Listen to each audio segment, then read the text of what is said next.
নমস্কাৰ আপোনাক আজিৰ ভিডিঅ'লৈ স্বাগতম জনাইছোঁ। আজিৰ ভিডিঅ'ত আমি আগবঢ়াব বিচাৰিছোঁ এপ্ৰিল মাহৰ বাবে কুম্ভ ৰাশিৰ মাহেকীয়া ৰাশিফল। কুম্ভ ৰাশিৰ লোকৰ বাবে এই মাহটো আৰ্থিক বিষয়ত অতি অনুকূল হোৱাৰ সম্ভাৱনা আছে যদিও আন বহু বিষয়ত সাৱধান হোৱাৰ প্ৰয়োজন হ'ব। ভাল আৰু বেয়া সময়ে পাৰিবাৰিক সম্পৰ্কত প্ৰভাৱ পেলাব, গতিকে সাৱধান হোৱা উচিত। পৰিয়ালৰ কোনো সদস্যৰ স্বাস্থ্যৰ অৱনতি ঘটিব পাৰে। আপুনি এই মাহটোত আৰ্থিকভাৱে কিছু লাভৱান হ'ব। মাহটো ছাত্ৰ ছাত্ৰীৰ বাবে উত্থান পতনেৰে ভৰি পৰিব।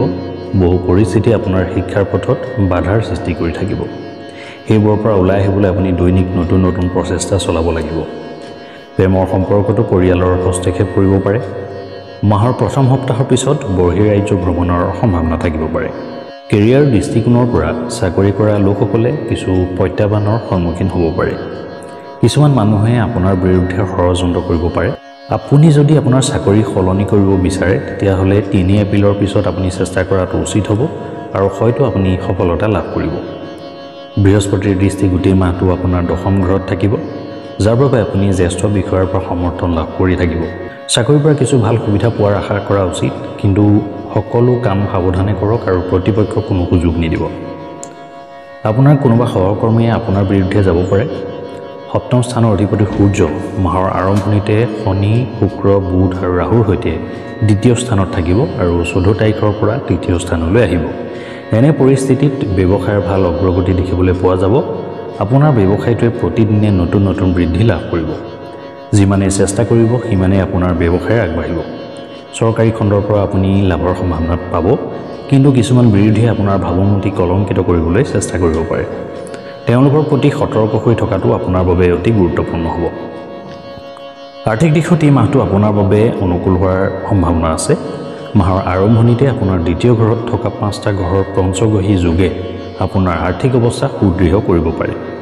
চৰকাৰী খণ্ড আৰু ব্যৱসায়ৰ পৰা আপুনি ভাল লাভ কৰিব। 14 এপ্ৰিলৰ পৰা সূৰ্য তৃতীয় স্থানলৈ স্থানান্তৰিত হ'ব। এনে পৰিস্থিতিত চৰকাৰী খণ্ডৰ পৰা আপোনাৰ লাভ আৰু অধিক বৃদ্ধি পাব। আপুনি আপোনাৰ ব্যৱসায়ত চৰকাৰী খণ্ডৰ সৈতে সমন্বয় বৃদ্ধি কৰাত মনোনিৱেশ কৰা উচিত, কাৰণ তেনে কৰিলে আপোনাৰ আৰ্থিক অৱস্থা উন্নত হ'ব পাৰে। 3 এপ্ৰিলৰ পৰা মংগল ষষ্ঠ স্থানত বহি দ্বাদশ স্থানলৈ চাব, যাৰ ফলত আপোনাৰ খৰচ কিছু পৰিমাণে হ্ৰাস পাব। খৰচ হ্ৰাস আৰু ভাল উপাৰ্জনে আপোনাৰ আৰ্থিক অৱস্থা শক্তিশালী কৰিব। প্ৰেমৰ ক্ষেত্ৰত মাহটোৰ আৰম্ভণি অলপ কঠিন হ'ব পাৰে, কাৰণ মংগল পঞ্চম স্থানত থাকিব। এনে পৰিস্থিতিত তেওঁ আপোনাৰ আৰু আপোনাৰ আপোনজনৰ মাজত কাজিয়াৰ সৃষ্টি কৰিব পাৰে। দুয়োৰে মাজত সমন্বয়ৰ অভাৱ হ'ব পাৰে। ইয়াৰ উপৰিও পৰিয়ালৰ লোকেও আপোনাৰ প্ৰেমৰ বিষয়ে জানিব পাৰে আৰু তেওঁলোকৰ মাজৰ কিছুমানে বিৰোধিতাও প্ৰকাশ কৰিব পাৰে। আপুনি সেই সকলোবোৰৰ লগত খাপ খুৱাবলৈ বাৰে বাৰে চেষ্টা কৰিব লাগিব, যাতে আপোনাৰ সম্পৰ্কটো ভালদৰে চলি থাকে। বিবাহিতসকলৰ এই মাহত সাৱধান হ'ব লাগিব। মাহৰ আৰম্ভণিতে শনি, শুক্ৰ, বুধ আৰু ৰাহুৰ সৈতে দ্বিতীয় স্থানত থাকিব, যাৰ বাবে স্বাস্থ্যজনিত সমস্যাই আপোনাৰ সংগীক কিছু অসুবিধা দিব পাৰে। 14 তাৰিখৰ পৰা সূৰ্য তৃতীয় ঘৰত প্ৰৱেশ কৰিব, যাৰ বাবে আপোনাৰ সংগীৰ বাবে ভাল সুবিধাৰ সম্ভাৱনা থাকিব, কিন্তু আপোনালোক দুয়োৰে মাজত সম্ভাৱ্য ইগ' সংঘৰ্ষ হ'ব পাৰে। গতিকে আপোনাৰ সম্পৰ্কটো পৰিচালনা কৰিবলৈ চেষ্টা কৰক।